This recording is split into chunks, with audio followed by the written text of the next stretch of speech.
pet group that has grown to more than 1,500 members. Our volunteers locate, secure, feed, foster, and reunite lost pets nearly every day.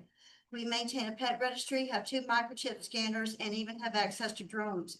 For years, we have worked alongside the shelter, helping animals while conserving valuable shelter resources. We all share the same goal, doing what is best for the animals. We are not the opposition, we are partners. In return, we ask for honesty, transparency, and accountability. Nearly 3 weeks ago, a new territory resident worked hard to safely secure a severely emaciated dog we came to know as Thumper. I scanned him and he had no microchip. Because he was dangerously malnourished, our team immediately consulted with the vet, calculated his nutritional needs according to the resting energy formula, and created a careful refeeding schedule to protect him from refeeding syndrome while we searched for a foster. Nancy Burns stepped forward and took over fostering Thumper on Tuesday, June 30th.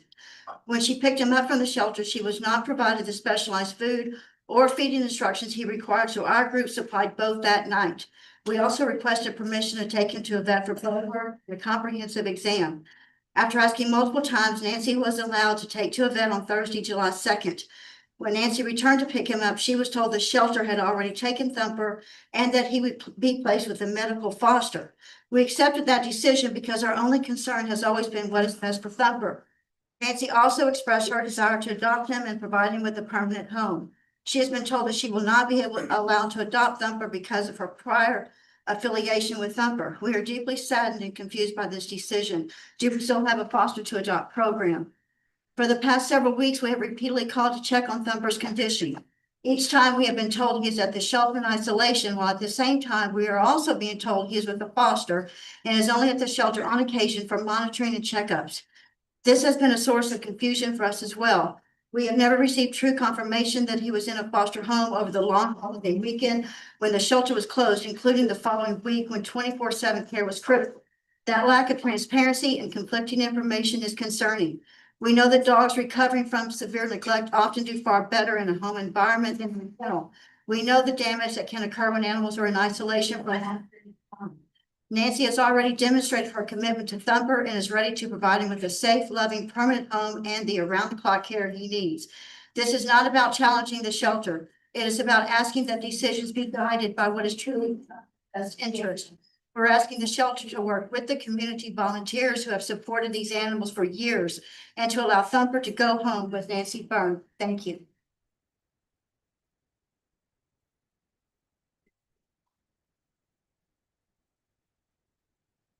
Our next speaker is Deanna Powell. Good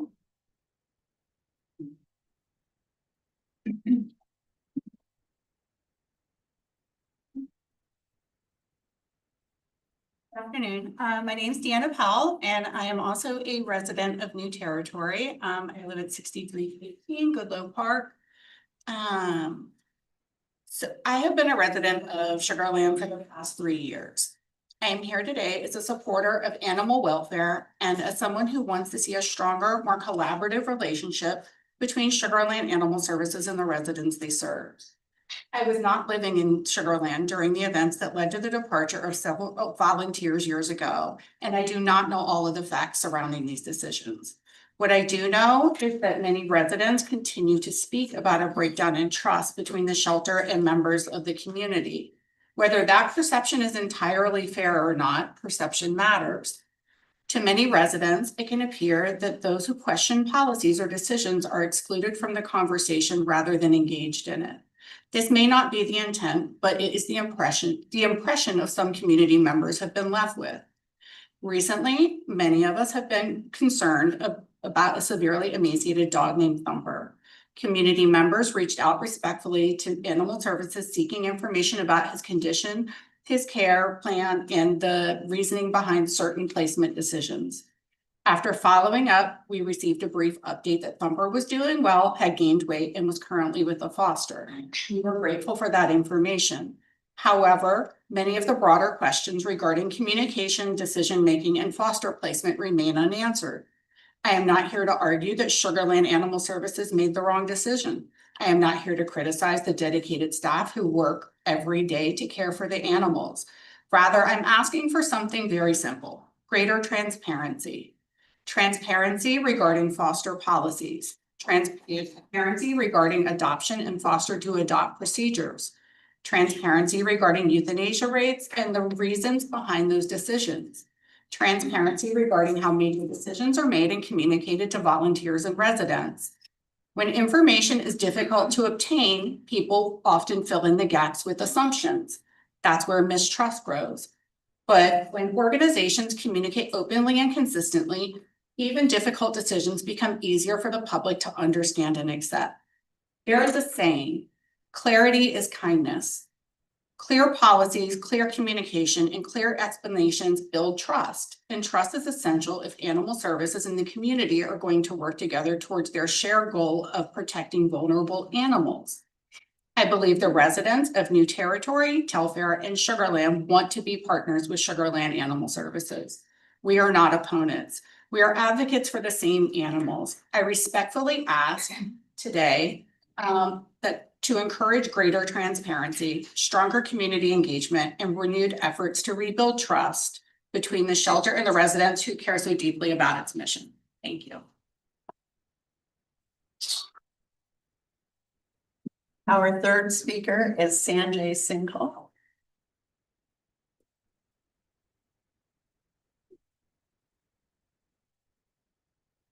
Hi, good afternoon, everyone. So my name is Sanjay Singhal. I live at 1214 Brompton Court. As many of you know, I am also a council member, but today I'm speaking on my behalf. I'm not speaking on behalf of the whole council. The reason I wanted to speak, I wanted to make 2-3 points. So first, I wanted to thank all the Animal Advisory Board members to volunteer your time. You play a very important role in terms of being a bridge between the community and the city administration. And we want you to be kind of very open in the discussion, be collaborative with the city, but at the same time, be willing to have the difficult discussion sometime as the issue may arise. I know that city had asked you for your opinion of what the issue needs to be discussed, which is later in the agenda today. I'm looking forward to that discussion, that what else city can do better to make the city overall better for the animal. So that's my first point. And I thank you for your continued work on that.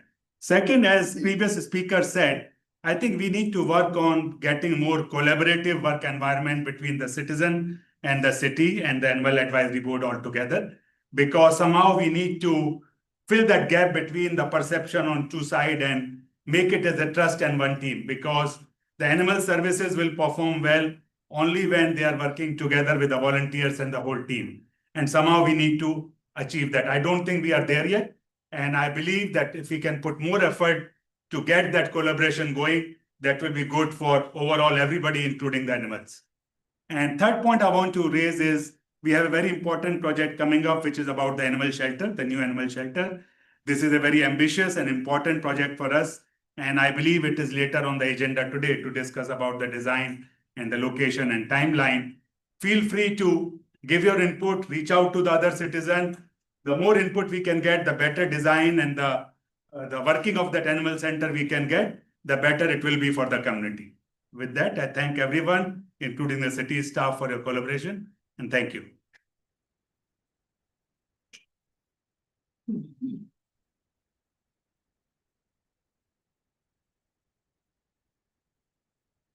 Now we will move on to minutes, to approval of our minutes for our last meeting on April 15th, 2026. I so approve the minutes of the last meeting. Yes, all those in favor? Thank you. We'll now move on to the administrator's report. This will be Alyssa Hobson.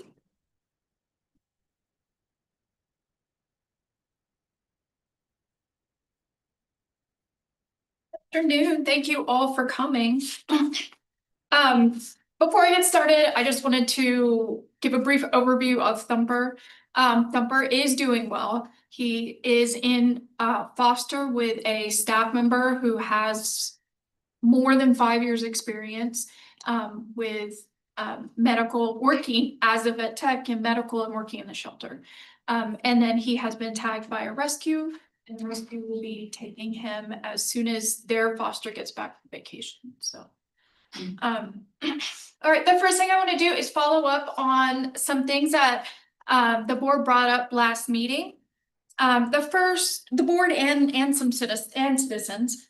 First was House Bill 3049. This is the bill that is relating to designated animal control officers as first responders.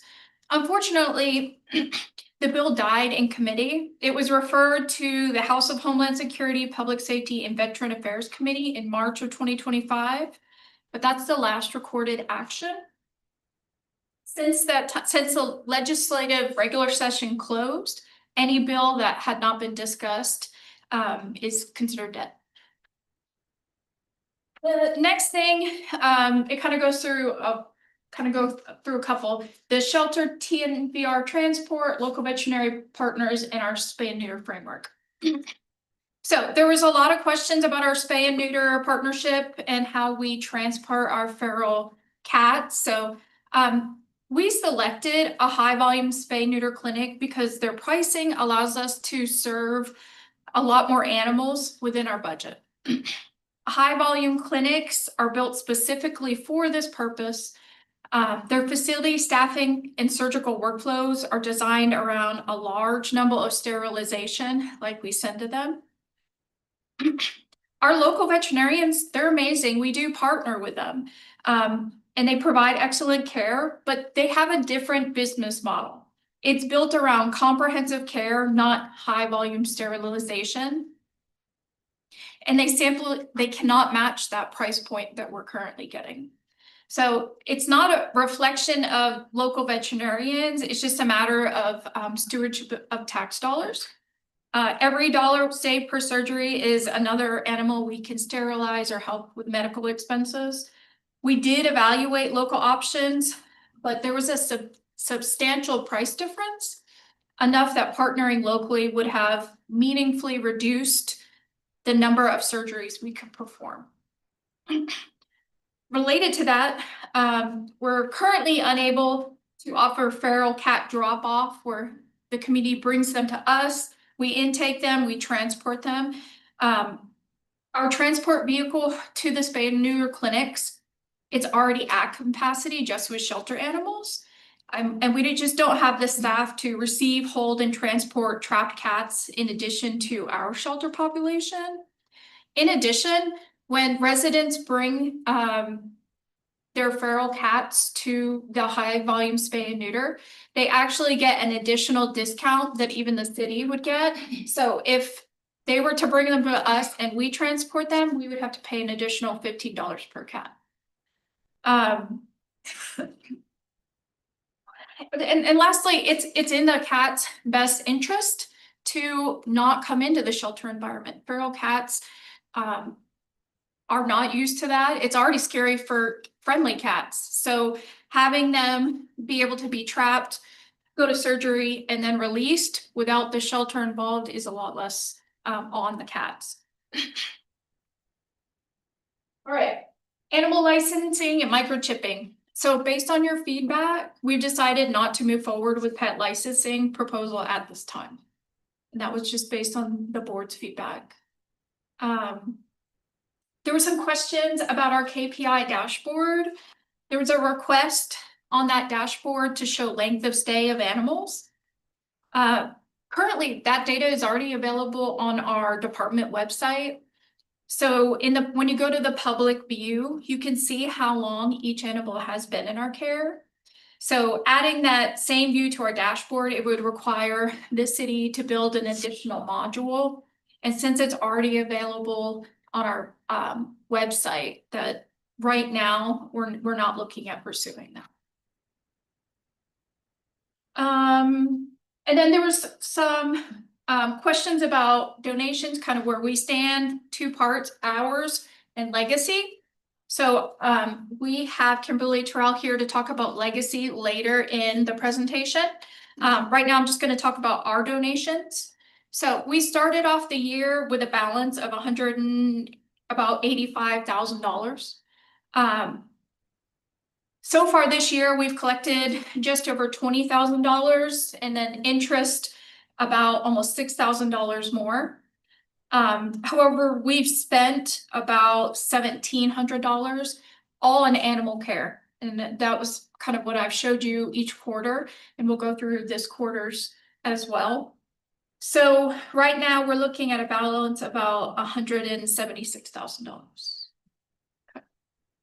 Can I ask you a quick question? Yes. Regarding you said you were unable to transport the feral cats. Have you guys explored asking for volunteers to be able to do that? I don't know what insurance or anything would look like on that. The reason is like for Fort Bend Wildlife Rescue, we have people that can't devote the time to rehab these animals, but they want to help and be involved. So we have a whole team where like, can anybody go to, East Bernard and pick up an abandoned raccoon, and they're on it. So I mean, I've personally taken bats, the bats I took to Austin, and we took bats to Dallas. I mean, there are people that are willing to do it. I got bat Uber shirts. No, you saw it.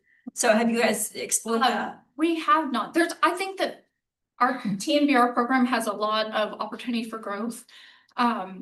It's not where I want it to be because it's so new and we have so much else going on and staffing.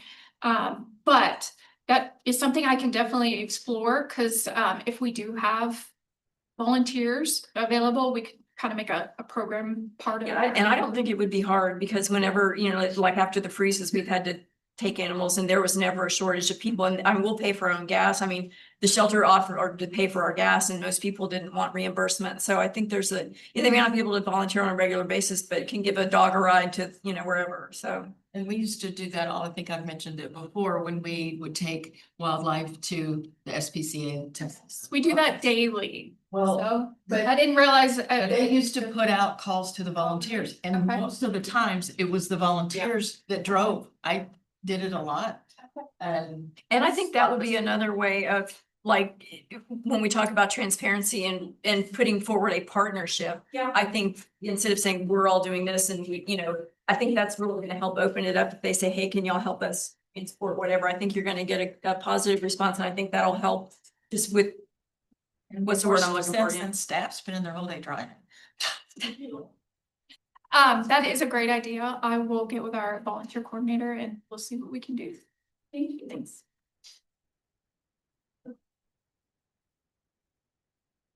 All right, staff updates. So I'm really happy to present this slide.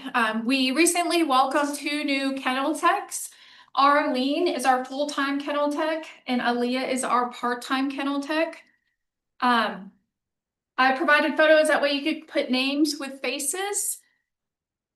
In addition, on our professional development side, our team has been really busy. Field Supervisor Linares earned her Advanced Animal Control Officer certificate. Our Animal Care Coordinator passed the State Animal Control exam. And then our Deputy Administrator completed his local rabies control training. So these certification, it strengthens our operations in the field, as well as make sure we're in compliance with the state. On a safety front, with the exception of the new employees, all staff who handle animals have now received their rabies vaccine, which is an important protection given the nature of work. And the best news, we are fully staffed. Every position in the department is filled. That is something most shelters cannot say. So I really want to give credit to the team. My team, they're pretty amazing. The culture that they have created, as well as the support we received from the city administration.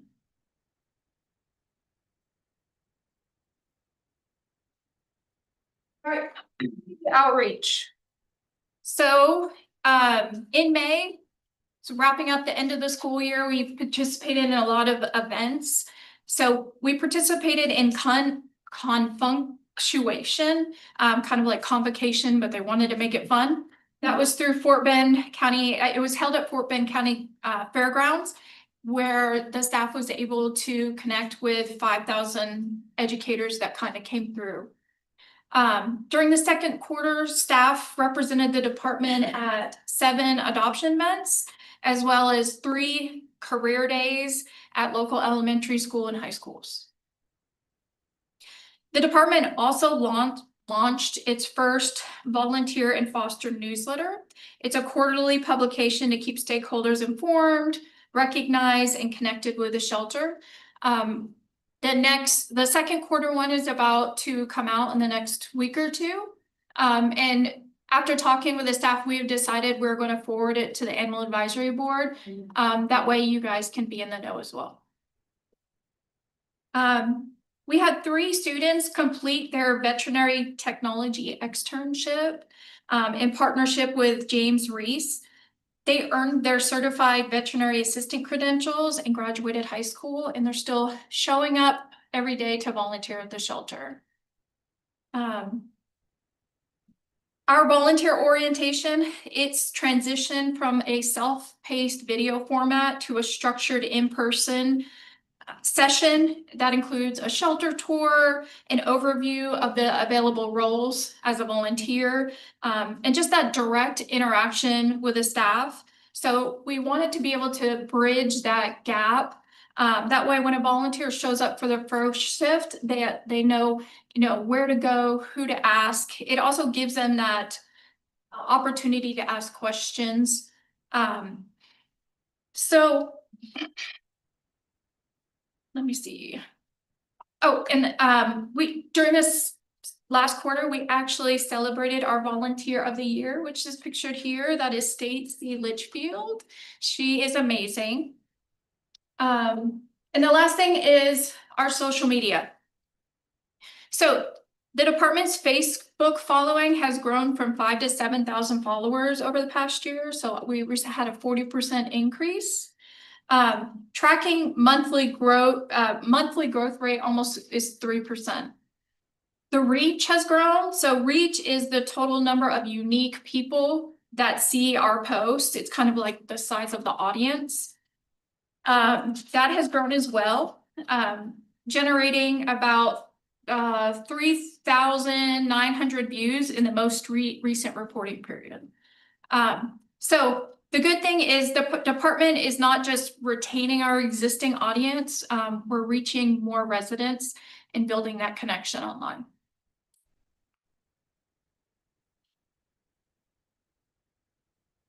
All right. The important stuff. Let's look at quarter 2 dogs.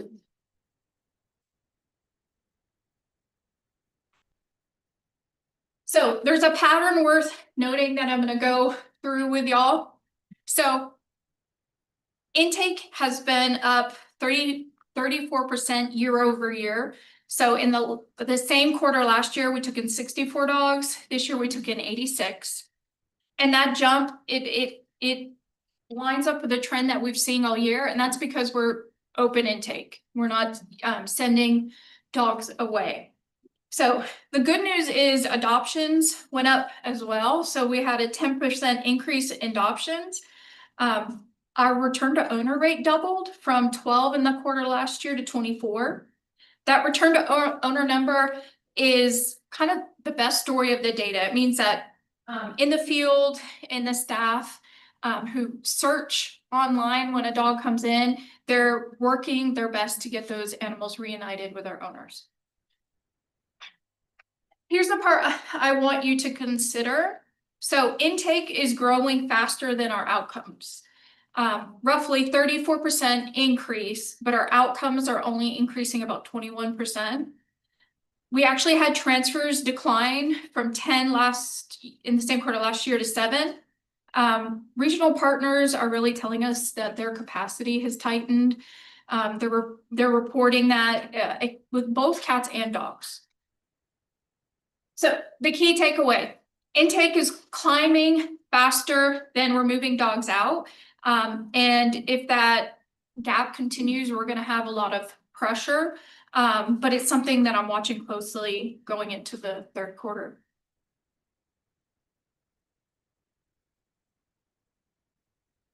All right, cats. Intake.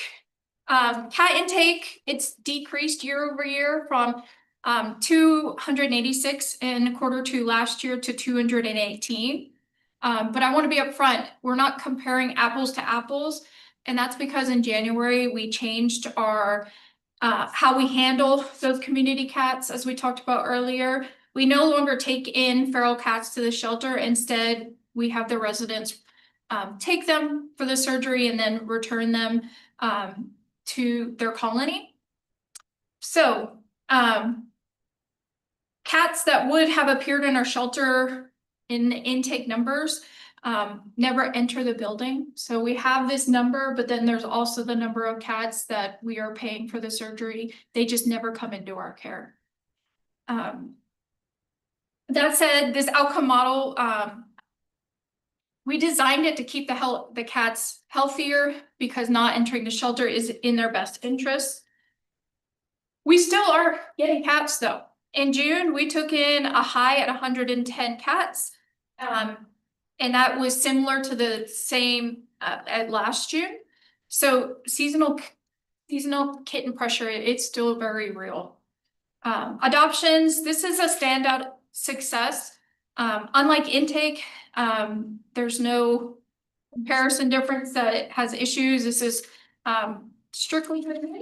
So last year in the second quarter, we adopted out 47. This year it was 95. So it's 102% increase. So we're really happy with the number of cats we're able to get out and into the community. TNVR. So TNVR recorded the department had 22 cats this past quarter. The same quarter last year was 38. We are watching this. We recognize that the new model puts more pressure on community trappers, and we've heard your feedback.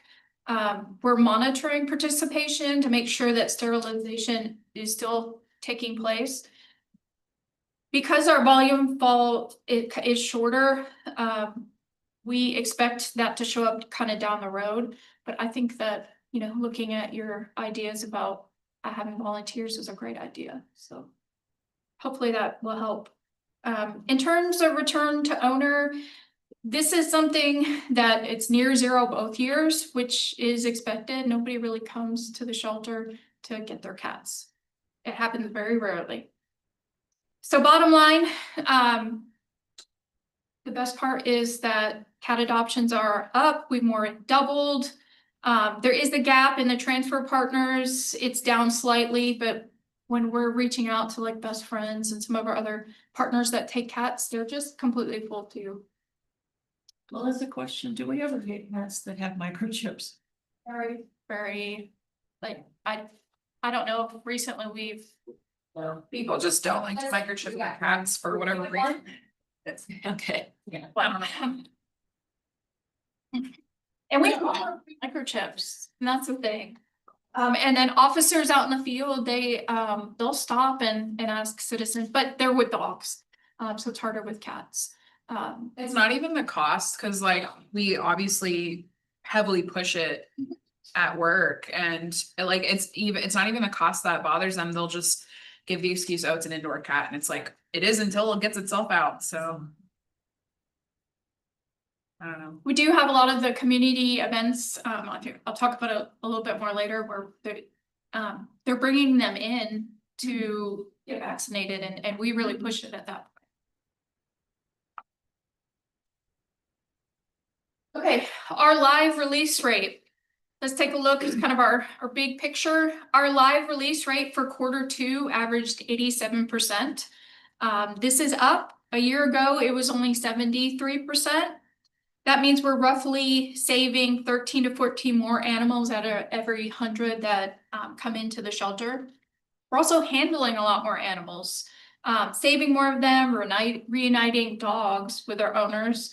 And the team is still relatively new, and kind of performing and cultivating that culture. So we hope that it will continue to increase. We do have the real work ahead of us, given the amount of dogs we're taking in, but I'm confident my team can handle it. Volunteers. The volunteer headcount, if you look, it's down year over year, dropping from Q2 last year was 198 to 153. However, the volunteer hours increased. So last year during the quarter, we had about 1,300 hours. And this year we had 1,500 hours that were contributed. So meaning we have fewer volunteers, but they're contributing more hours. So the volunteers we have, they're more engaged, more productive. But I want to be transparent about our volunteer program. When I came on to Animal Services, we made a deliberate decision to professionalize our volunteer program. That meant implementing a lot of changes. Those changes included bringing on a new volunteer coordinator. We're now requiring the in-person orientation. You have to sign up in advance for your shift. It's always been the policy, but previous staff would not enforce it. And we now hold to that schedule. That way the volunteers are matching what the needs are. And we also adjusted our shift structure to align with volunteer availability versus those actual needs. We also went through a very difficult time with community members and volunteers. They were very unhappy with decisions we made regarding some behavioral dogs in our care. It generated a lot of drama, some departures. And however, we now have a program that has structure, accountability, clear expectations. We have volunteers, they have shirts to identify their level of experience, minors identified separately, so it's very clear. They have name tags that reflect their different certifications as well as hours completed. So staff, we know exactly who's on the floor, what they're qualified to do and why they're there. Yes. What is the reason there are no volunteers on holidays anymore? Christmas Day, New Year's Day, Thanksgiving? The hours, because the staff comes in for a quick clean. And because they're city employees and, we're asking them to come in and they do work on their holidays, but then we want to get them in and out as quick as we can so they can enjoy their holiday with their friends and families. So they come in and do the essentials of feeding and cleaning the animals and then they're out. So it's just to keep things quick and easy. Is that not what the volunteers do? Because I come in, I feed, I clean very quickly and. Right, but when volunteers are there, there's an added layer of responsibility, added layer of coordination and things like that, so. Definitely getting the dogs out.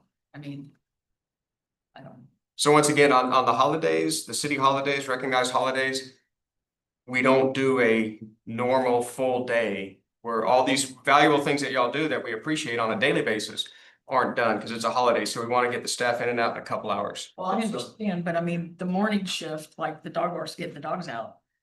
They still come early in the morning and they can get the dogs done. Like I go back to it's just another added layer of responsibility. Although y'all are adults and know what you're doing, we're still responsible for everybody in the shelter to get them in and out on time. And so we found it's just when the staff can come in and focus and just get it done and they can get out. And so it's a conscious decision on our part. All right, so our goal right now is really to grow our head count. Right. We talked about last meeting or last quarter that we developed a behavioral foster program. This is Samson. He is our first behavioral foster. He's a 6-year-old Stafford Bull Terrier. He has severe separation anxiety, and he really deteriorated in the shelter environment. Historically, these would become our long-term dogs. Instead, a behavioral foster stepped up. He bonded with that family really quickly. He is receiving professional support that we provide from Texas Veterinary Behavioral Services. Those are veterinarians who specialize in behavior. Currently, his behaviors are managed with a lot of structure, training, as well as medications. But I want to be really straight with you. These placements, they're really hard to make. He needed a foster who had a very predictable routine, They work from home, so they're home most of the day. And he can't be around any small animals, cats, children. So that's a really narrow profile, and finding it takes some time. But it also shows us this placement model, it can work. And we have plenty of more dogs currently in our care, like Samson. So y'all are our advocates if you can help us kind of get that message out.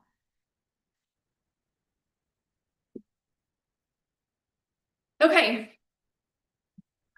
Let's go over our behavioral cases. This is going to be a difficult update. I want to be transparent where each of these dog stands.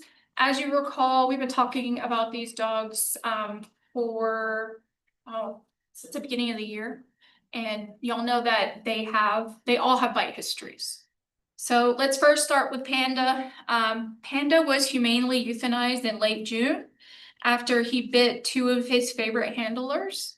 That decision came after extensive efforts for his placement. We put ads on Facebook for him as a behavioral dog. We even paid for it to be seen by more people.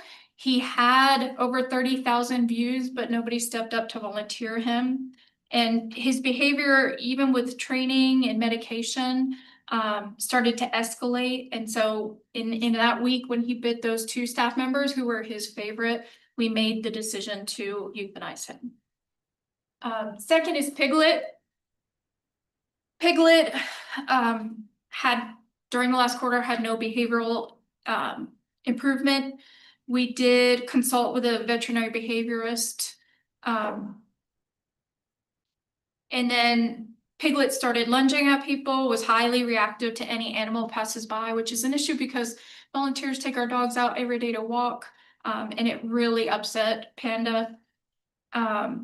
So with his mental health declining, we did humanely euthanize him in May. And then finally we have Indy. Indy remains at the shelter as of this meeting. As y'all can, I'm sure recall, she has behavioral concerns dating back to, I think, like the freeze that we had, several bites. Volunteers have also independently observed, they come to us that her behavior during that time has worsened.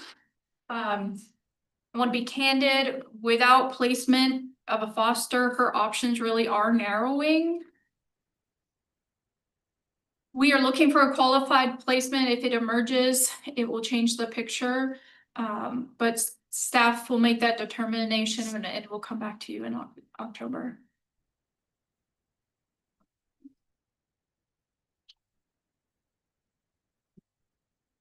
All right, let's move on to some good stuff. Kitty Kindergarten, we launched this in April. It's a training. It trains community volunteers to provide neonatal care at home. It extends our department's ability to take care of these kittens. We had 31 residents attend the course and 14 of them signed up as fosters and helped us out. Vaccine and microchip clinic.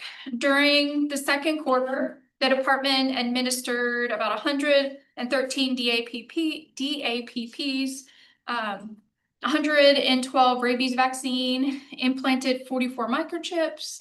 So this is all providing no cost veterinary services directly to residents and pets.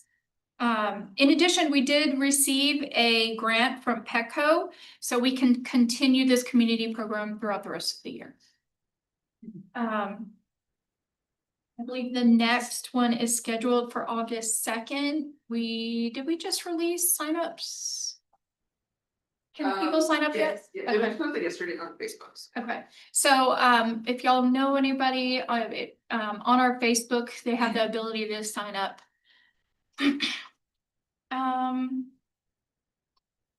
So the department, we have expanded our rescue network. In April, staff facilitated about 24 animals transferred to rescue partners. And we had new partnerships. We had Special Pals. They had a dog in their care that got adopted out. It ended up at our shelter. When the resident didn't want that dog back, we called Special Pals and they said, we're gonna come pick up that dog and we'll get him adopted out because that was our dog. And then while they were there, they were looking through our kittens and took some kittens for their program. In addition, Chief Poland facilitated the transfer of Polo. He was an English bulldog in need of extensive medical care to a bulldog rescue, and his family personally drove this dog up to Dallas for this rescue. We also worked with an Austin boxer rescue for Stanley. He was a boxer with, he was really deteriorating. He did not do well in the shelter environment. So they came and got him. So it's another new partnership. And then finally, let's talk about our transition to PetPoint. PetPoint is a shelter software. It's cloud-based. So we're transitioning. Currently, our software is called Chameleon. But PetPoint, it's modern cloud-based management system that it will improve our data accuracy. It streamlines reporting and it better supports the department. All staff members will be trained to use it because currently with Chameleon, only management is trained to use it and has access with licensing and stuff, but PetPoint doesn't have that restriction. We're planning on going live on September.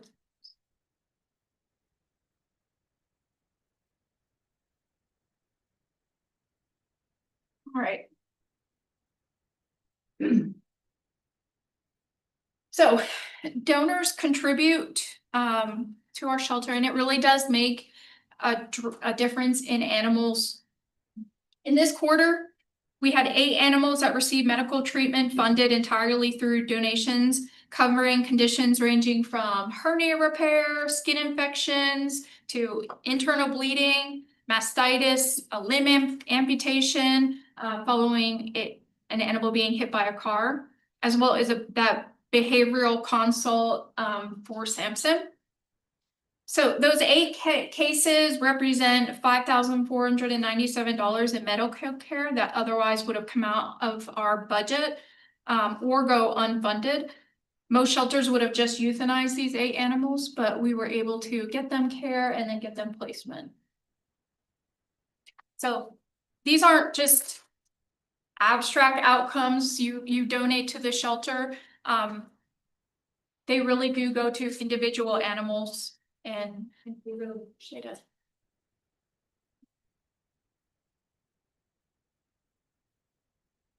All right, I'm gonna go over the new shelter update, and then I will hand it over to Kimberly Terrell to talk about Legacy Foundation.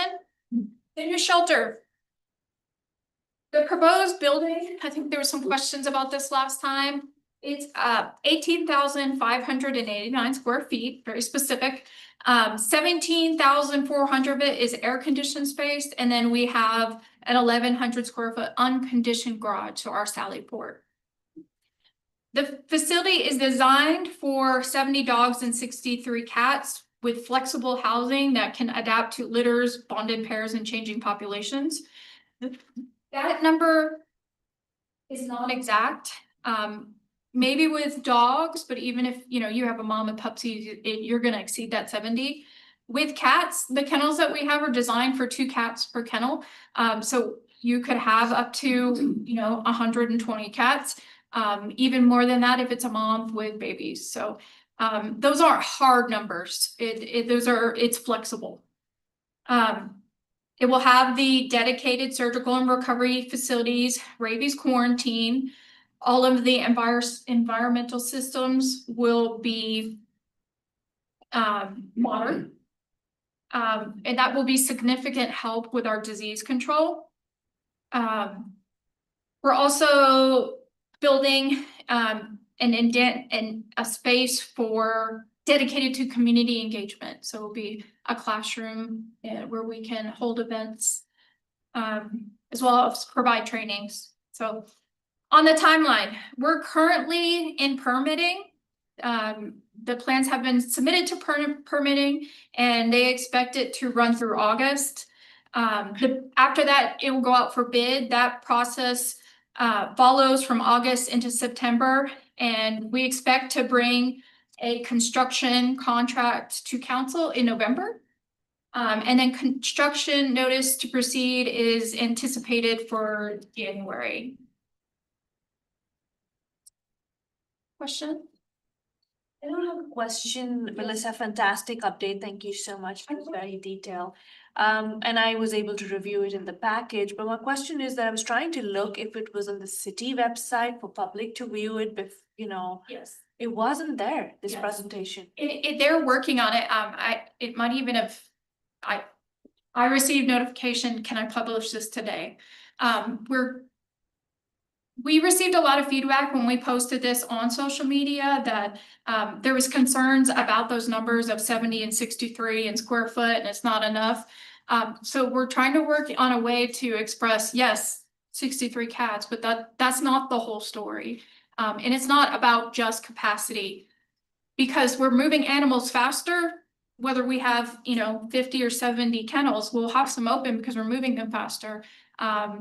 And then we have a bunch of play yards. So there's so much we're trying to put together. So because we received those concerns. Yeah, thanks for that part, but my part was also about the entire package, the package is put for the citizens to view ahead of the meeting, those who want to participate through YouTube or whatever, but this presentation's not up there on the city website. Oh, it's after. It goes to y'all. Yeah, it came And to then after the meeting, this city posts it. So it's for y'all first, the board gets it, and then as soon as the meeting's over, it's public. Including the recording or something. the recording goes up, yeah, I was able to find it. Is there a dishwasher? Yes. There's always been a dishwasher. It's been Carol though. Commercial dishwasher, we got. Carol can finally retire. 10 hands are your best. Can I interject? Comparing apples and oranges, like the original plans that came out years and years ago. When we started sitting down with the architects, we were asking questions just like you, and we were finding out that no. So we were going, well, square footage is great, capacity is great, but the functionality of it is great. And then just going back and forth, we learned that, well, the surgical suite was just gonna be a shell space that someday would be built out. We're like, well, wait a minute. I mean, if we can't have the functionality of a commercial dishwasher and a fully operational surgical suite, then capacity is really not, it just is, we wanted to, if we had to pick between just a giant facility or one that is more efficient, where we can care for animals better, address their behavioral needs, address their medical needs, get them in and out quicker, then we feel we'll be leaner and we can move more animals even with a smaller shelter, because the financial pressures of inflation and construction costs dictated that we had to give somewhere. So that's how we arrived at a shelter that is on the surface seems smaller, like limited capacity compared to the other one, but we feel it's going to be a better operational model. To put in perspective, Fort Bend County, for anyone who's familiar with that shelter, has their actual capacity, if they housed dogs appropriately, is exactly 75. Okay, they regularly have over 200 dogs there, but they have exactly 75 in and out runs that they close the guillotines and keep them shut and double house dogs inappropriately because they hoard. But so just to put in perspective, having 70 dogs and then no surgery suite, not like, even the county has, like, it's the smallest little room for medical stuff, and that's where they do surgeries, they triage emergencies, it's their ICU. But even then, like, it's still, they do everything in a tiny room, but they still have a medical suite. Originally, the city was planning on having, I don't know, 100 and some kennels and no medical suite, which is just asinine to me because I don't know how, if you think organizing transfers to get veterinary medical services is, you know, a pain now, imagine with your capacity 3 times what you have and no medical suite on site. I mean, that's just wild. So the numbers are a lot smaller, and yes, like the city could be served more by doubling, tripling, whatever those numbers, but we have to start with the basics of ensuring that the dogs that we already have on site are cared for with the full medical. It's mainly medical. That's gonna be the most important part, is ensuring that you have medical services on site. So that's why those numbers. A huge an increase in the kennel sizes. The runs are a lot larger for humane reasons. They'll have the indoor, outdoor, and then they're separated into pods. So you're only gonna have, you know, 5 kennels in a pod. So it's a lot less stressful for the animals. So all of that is what's going on, but how do you put that on a website? So that's good. And working with Bo on, we know we're gonna have to beef up the volunteer program with opportunities that we haven't even identified yet. We're working on workflows on something that's just in theory, right? Because when the shelter opens, we have to hit the ground running. And so obviously we're putting in requests for additional personnel, but we're gonna rely on a heavier volunteer presence to help all this, because it's gonna be a lot of movement of animals. And so I think that's, if I had to sum it up in one sense, it'd be we're trying to get to where we're moving animals and not just storing animals, right? And so that goes along with Paige reaching out to all the rescues and fosters, and we have a creative approach to a specific animal, whether it's behavior or unwanted animal. It's not just, we just don't want to just stick them somewhere. We want to try to find a creative solution to move them. So. And we do that with each animal. So are you guys gonna do, because that was my concern too about once, like right now, there's 20 runs that are in, the Gen Pop area, and usually 2 dog walkers, and maybe if it's full, we can get them done in like 2.5 hours. But when it jumps, and if you're at capacity with 70, and that's gonna be here before you know it. I mean, the years go by. So are you guys gonna do like a big, like a push for volunteers to all come in at once and get everybody ready to hit the ground? Or is it just gonna be trying to get more volunteers? We've actually got off in the weeds on gates and what type of locks and how we're gonna access the trails and park access, and have all the is that gonna be okay with the softball games going on? So our yards are never gonna be big enough, so we're pushing to have the extra land graded so we can have additional play yards for our play groups. But yeah, so we're trying to visualize all these things, and I'm hoping once they break ground, we can start doing some walkthroughs and seeing, okay, where are the volunteers going to walk? Because it's a whole different layout. So to answer your question, yes, as we get closer and we could figure out what it's going to, how it's going to work, we're definitely going to have a lot of sessions on how it works. That's why we're making those changes to our volunteer program now, trying to professionalize it, make it more organized. That way we have a professional program that we can start to build our head count, because we know we're gonna need it. So that is definitely something that we think about every day. Well, I know in the summers that the high schoolers are easy to come by and they get yes hours. So whenever we look for volunteers for, organizations that I volunteer with, hit the high schools, and anybody that needs those last little bit of hours, and sometimes that'll translate. That is Age. dog walks. Yeah, they need to, to love dogs. yeah. For safety reasons. There's another 14, okay. There's another layer of, just like at our current shelter, we're pretty much left alone. There's not a whole lot of foot traffic, but we're gonna be transplanted to adjacent to a park Right. that's gonna have all kinds of activity going on. So that's gonna be, we're absolutely look at safety protocols and things like that. So Figure that out. We should welcome By the games were on the. Yeah, some of these dogs can Maybe a- retrieve, they could retrieve balls that go in the, Yeah. they're good. Maybe a blessing in disguise, but it's things we gotta think about, so we're all excited to break ground, so then we can really start looking at it. We're looking at probably January. Is there the entrance the same as the baseball fields, or it's got a? No, the entrance faces is 890. Yeah, but It's- that, they're all- it's the same entrance as. It is, and that, That is, it's probably not a great design, but that's just the fact, and so you're gonna come in Imperial Park, and then there'll be like a left turn to get into, and they're gonna engineer it so it's raised up and, you know, with speed control and things like that. So we've looked at how we're gonna get the trucks in and out, I mean, all these things, but it's gonna be more easily accessible to the public, so that'll be good. Signage. Signage, yeah.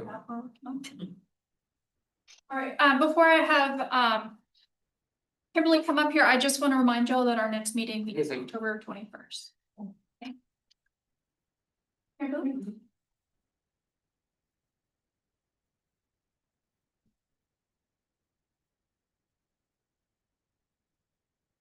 Howdy, thank you. I'm Kimberly Terrell. I'm the Director of Parks and Recreation, and I serve as the liaison with the Legacy Foundation. So just want to give y'all a quick update on what we're working on. First, big thank you to Barbara and Melissa and her team. They have been instrumental in really kind of educating our Legacy Foundation, our subcommittee that's working on this, because y'all are the experts in this. Y'all have been working on this for a very long time. So they're catching up and seeing where they can help. So kind of our our overall is to raise $2.4 million. We just received a generous donation from one of y'all's volunteers for $100,000. So I know, right? It's amazing. So we're bringing that to council next Tuesday so we can celebrate that.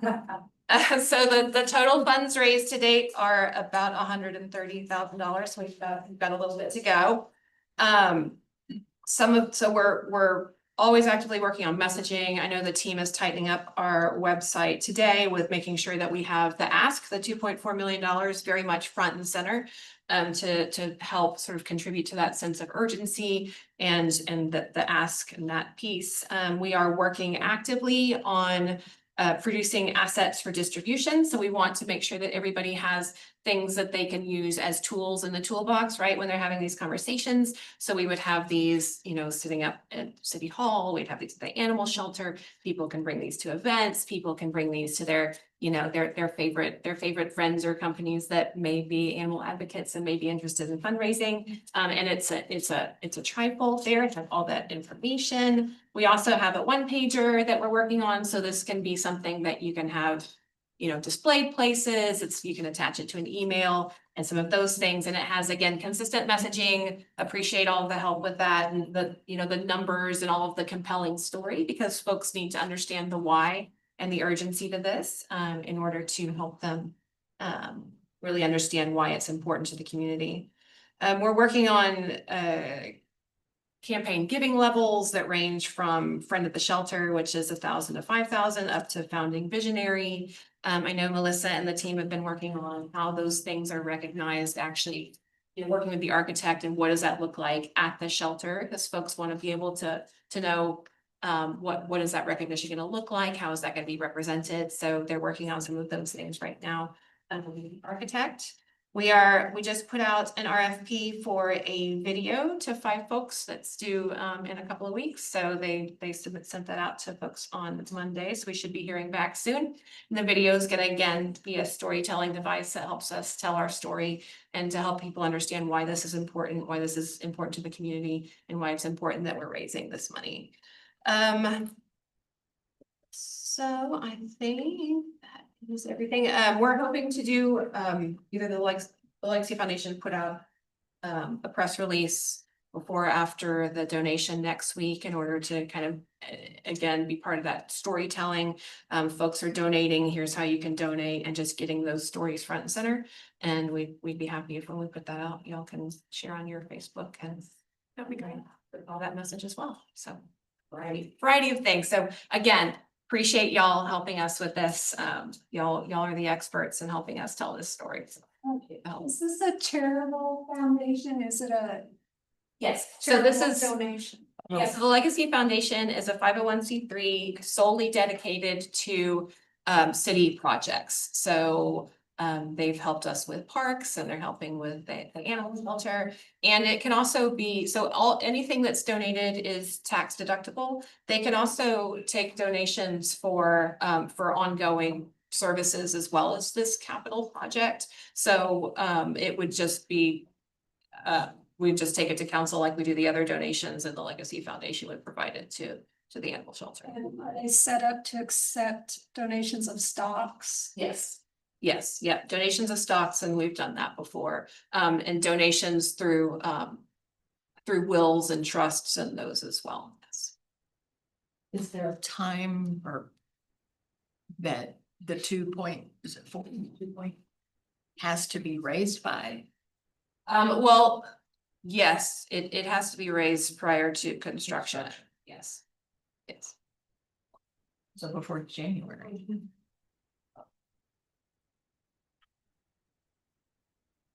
Okay, thank you, Kimberly. Can we update, or would you prefer that be? And we don't by any chance have a slide, right? No. Okay. It's not on. Okay, so the Animal Advisory Board, the Animal Advisory Board Fundraising Subcommittee has obtained a venue for a 2027 gala, a fundraising gala. And we have 2 dates, March 20th and April 3rd as a potential date. And we just wanted to ask the board if you have any strong opinions about either date. We need to go back to the venue. It's a Sugarland venue. Are we comfortable stating or? No, that's fine. Yeah. It's already been approved. So the Houston Museum of Natural Science will be the venue for this. And there's lots of We have to raise. So this is after January. yes. So twice the fund. So ideally, we have it before construction, but at least by the end of the project. Yeah. And so there are other activities that are ongoing between now and then. And this would be a gala that would be able to take us across the finish line and That's the Saturday, like they're what, they're Saturdays? both Saturdays. Mhm. Um, And at this gala, there will be, we are working with donations for an auction as well as a raffle, a vehicle raffle. So we hope that those things will be in place shortly here. But this would be an evening with a meal, some other events, other fundraising activities that would take place at the gala as well. Yeah, the only comment I have as far as the date goes, and I don't know when this happens, but I know when I volunteered with the Education Foundation, we always clashed with rodeo. So if if there was a big player at rodeo, forget it, no one was coming to our gala, and that one, was a big one. So that would be, and I don't know when rodeo is, I don't go to rodeo. So this held on It's- March 20th, though Is it it could be spring break, FBISD. No, spring break. it's not. I looked at that, yeah. It has been discussed by them, because it's a very important time for the museum also. You have to remember that, those 2 dates are open for us, and they sandwich in the spring break, the religious holidays, and the rodeo, and it's already been discussed. What's the expected attendance? How many seats are you hoping to sell? We can house up to 1,000 with a meal. are we talking about the county rodeo or Houston? No, I'm talking about Houston Rodeo. Okay, AI says that Houston rodeo is for next year, March 2nd to 21st. Okay. I never go, so I don't know when it. Yeah, well, I'm glad you brought it up. I don't. I don't do rodeo, so I don't even know. I don't know. But She will- AI and Oh. Google say 2nd to 21st. Right. So if we want to avoid that, which I think is a good idea. Now, we had thought that the April 3rd date would be better because it's farther away from the money for the vacations and activities and anything. See what I mean? And corporate giving a lot of times is the quarterly too. So if you miss that first quarter, you may be able to get on their second quarter giving list. Yeah. The Houston Museum is very supportive of the city of Sugar Land. And they are opting to be, I don't know if they really want to be called a major corporate sponsor, but they are comping a lot of availability for us. And they're also working with the Safari catering, and it will be a dinner. It'll be a Mexican dinner, and we had thought that the name of it is gonna come through like something with something. Yeah, yeah, that's right. O'clock in the morning, it'll come to you and it's gonna. That's right. So at any rate, this is in Sugar Land. Okay. Yeah. it's Sugar Land location of the Houston Museum. Oh, no, we're not going to the big house. No, that would be silly to be the dinosaurs. I mean, we can have our own dinosaurs down here. No, That's it where it's will gonna be. Huh? That's where it's gonna be. Yeah, And Sugar Land. it's your guys. That's be. Health fair. Yeah. Yeah, I think I've been there. I'll go there. So is there a preference between the March 20th or April 3rd? I would do the say third. April 3rd, since she mentions that the rodeo potentially would be at the final line. According to. Look, I checked the first, okay, it says a couple links say the 2nd to the 21st, so a couple, not just AMA. Well, then it seems like April 3rd is our date. Yeah, it's. And then the other thing I would ask is, if you know, if you have contacts that are interested in donating Sugar Land experiences, we're currently looking at both Sugar Land experiences and Greater Texas experiences. So by that, I mean, you know, people who own a property or have timeshares, or we have a resident who has a house in Galveston that I'm talking with about donating that experience. So we're looking at those kinds of things, and of course, items that could be part of an auction, but experiences. Live auction or Yeah. all different, are you gonna do It like? will be a silent auction, but it will also be online. Well, I mean, like a live auction, usually the big trips and, you know, like put together, Yes. well, we'll talk later. Yeah. So anyway, those kinds of things. You have to understand one thing, we are dealing with the Houston Museum who've done Jingle Tree for years.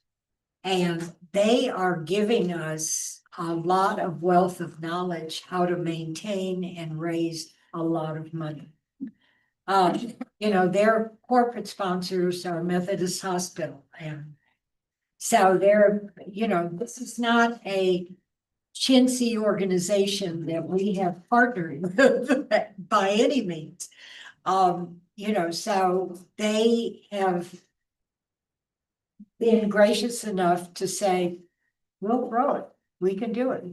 And, you know, they are probably picking up more than you will ever imagine that they're picking up, including security, including part of the food, part of the location.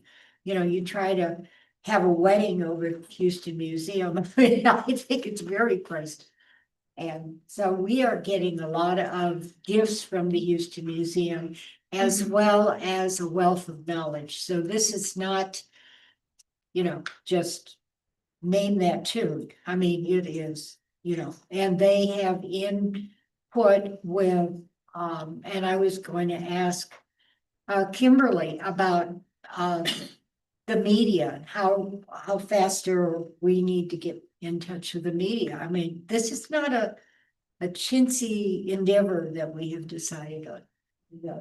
And we would also be at that event, looking at naming, your naming wall and those kinds of things will all be kind of a comprehensive, whatever we haven't sold or what we have left, by way of naming rights, auction items, all these things will combine on this night. So we expect it to be a professional, Oh, yeah. a very professional gala. And we look forward to all of you. And we'll be having like a donation, like they do at Jingle Tree, donation packets. And we'll be recommending that if, you know, your corporation wants to be a part of a wing or location or whatever, that will be a donation packet with the legal papers in it and hooked up to, well, ours, but financially the Legacy Foundation. So lots more discussion and planning happening behind the scenes here as we move forward, but any information or questions you have or anything we need to answer, please feel free to contact us. Kimberly, do you have any thoughts on what we just said? I know it's a little more detailed than we had at Legacy. No, absolutely, and please just let us know how we can support, but we'll bring those things back to the team and see what, if there's any opportunity for some of those. Thank you. And we also have areas like in large corporations, like the Harley Davidson group, dealerships and stuff like that. I mean, So we yes, we met periodically over food, but there was a message for that, right? That's why we met over coffee at Mount Lay Meadows. We do currently have a major donation that's under review with a CEO of a company, so there's those kinds of things happening too. Thank you for the time and thank you for the decision. And if there is nothing else, we can adjourn this meeting. Is there a motion to adjourn? I make a motion, we adjourn. Second. We are adjourned. Thank you very much. Thank you.